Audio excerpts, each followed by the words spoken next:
was extremely gratified that the 49ers took Mykel Williams 11th, not because of my mock draft having them taking Mykel Williams number 11, but it was because water found its level.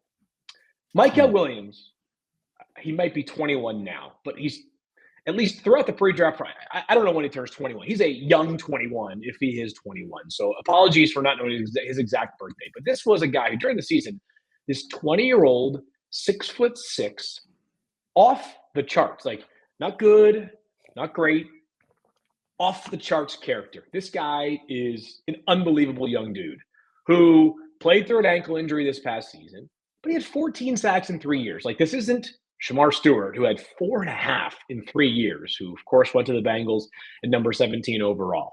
And we're going through this process, and it's like, is Mykel Williams, is he really even going to go ahead of like pick 20 or 25? Like, is this guy just more like good and not great? Let me tell you who one of the players that we were having that same debate on was last season. It was Jared Verse for the Rams. It was, has this guy kind of maxed out already because he was a sixth-year college or fifth-year college player after beginning his time at University of Albany, of all places.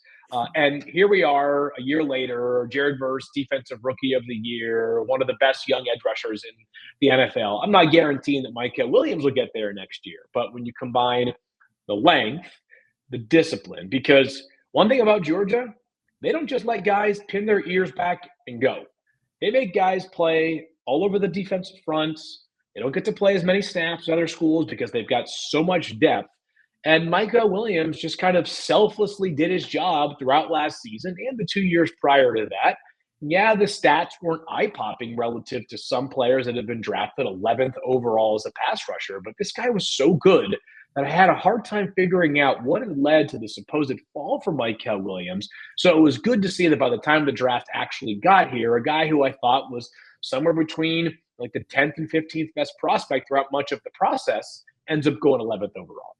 Yeah, there was some concern. When you say Jared Verse, people go, well, okay, great. Shouldn't you get him at 19 or 22 or wherever Jared Verse was drafted? And by the way, Mykel Williams turns 21 on June 29th. So put that in so I knew I wasn't totally crazy. Yes, June 29th, no. Big day there. Yeah. Yeah, but it's, what do the Niners have a significant – it's tough to do two things at once. They've not gotten after the quarterback as well as they need to, and they have stopped – they can't stop the run. Yeah. And they add Robert Saleh. But, I think there are some truths that are just truths for everybody. But really for the 49ers, the truth is the entire thing, the whole Jenga tower comes down if they can't stop the run. Kyle Shanahan's offense, if you're not playing from ahead, people hate that because it's like, oh, well, if you're saying he has to play from ahead, then it means he sucks. And he's 0-43 when he's trailing by 7 in the fourth. It's like, yeah. If they can stop the run, and you can say it about everybody, but these guys, man, it just – now, that said, they could have traded up to 8 and drafted a receiver. I don't know. But he really addresses – now, you did a thing the other day about how the Eagles don't draft for need. They just take the beat. And I love that. It was a really interesting video. The thing about him is maybe Mykel Williams checks a couple of boxes, right? High-end potential and is definitely in need. Yeah, I think this is both. Like the Eagles, it was a conversation I was having with Chris Long on his pod, is that like where they got ahead of the curve relative to – where other teams are willing to go is that Philadelphia a long time ago said, need be damned, we're going to draft for value. It doesn't mean that they are only taking players that are values and not needs. Sometimes it does align, which is where I think San Francisco landed with the Mykel Williams selection is, yeah, I mean, if they were picking 6th, maybe they still would have been incentivized to take a guy like Mykel Williams because of the dramatic need, even if that was a touch higher than I would have wanted him to go. But I don't think this was a pick that was exclusively driven by the need to beef up the run defense and rush the passer better for everybody not named Nick Bosa. So it was kind of that blend of value and need, and a player that, and I said this throughout the pre-draft process, I'm not making this up to try to make 49ers fans feel better about the pick. His best football is like definitely ahead of him, right? We do know that Robert Saleh is going to need him to defend the run. I also know that like we're going to see some snaps where he says, just go rush, right? Mykel Williams' most frequent alignment last year, 2024 for Georgia, was a 4-eye. For those that don't study gaps and alignments, religiously. That means he's playing on the inside shoulder of the offensive tackle. That's not a rushing alignment. That is a stop the run, set the edge, create space for linebackers behind you, or maybe even take up space for edge rushers or outside linebackers that are playing alongside you to do the more, get the sexier stats. So I think Mykel Williams' best football is definitely at him. Yeah, and to your point, like I think Niner fans are filling in the blank that there's a wide 9 position on the Niners defensive edge that is far from the inside of the tackles, totally, or the inside tackle's shoulder, or the tackle's inside shoulder. Yeah, you are kind of an outlier right now because the Niners draft, and you don't have to, people can say whatever they want here. Like sometimes people are like, oh, well, no, you guys are doing a good job. Not me.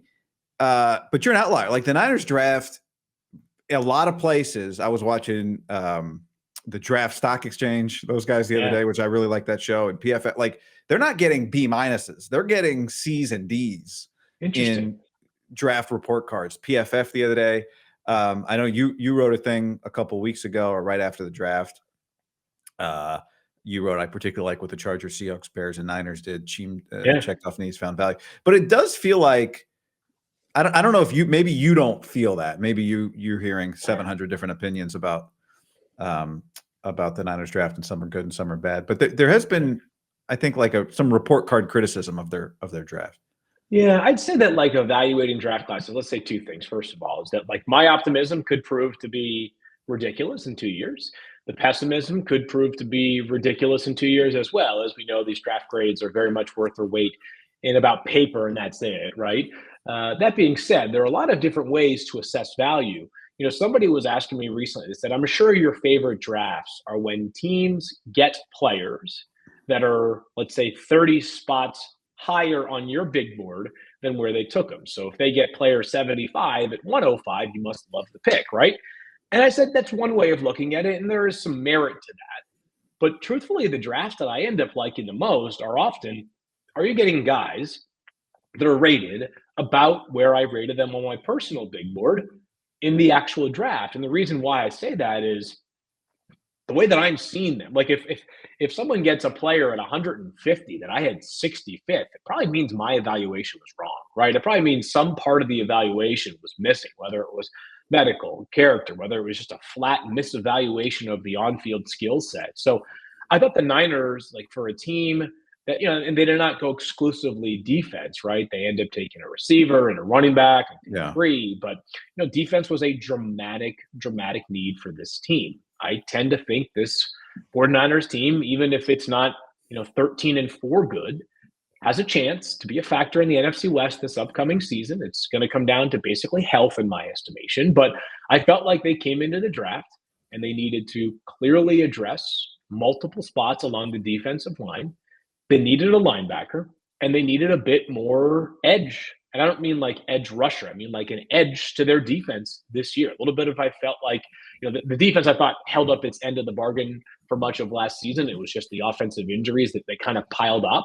But I do think defensive edge is kind of an intangible that no team can have enough of. And Upton Stout he's not stout to that much. He's a small guy.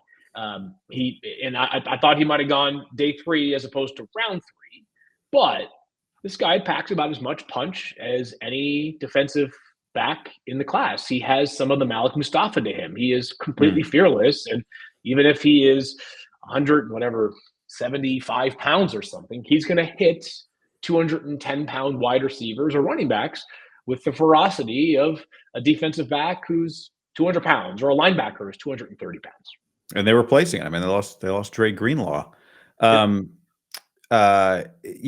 well, actually, you know what you're talking about is it goes to something else. The point I wanted to make on the Niners is like sometimes to somebody to ask you, how do you evaluate drafts? Sometimes you hit on the picks you didn't think you'd hit on, and you miss on the pick. And this happens a lot with everybody. But the Niners draft Ambry Thomas and Deommodore Lenoir in the same draft. And Ambry is the guy with all the attention, and Deommodore Lenoir comes later.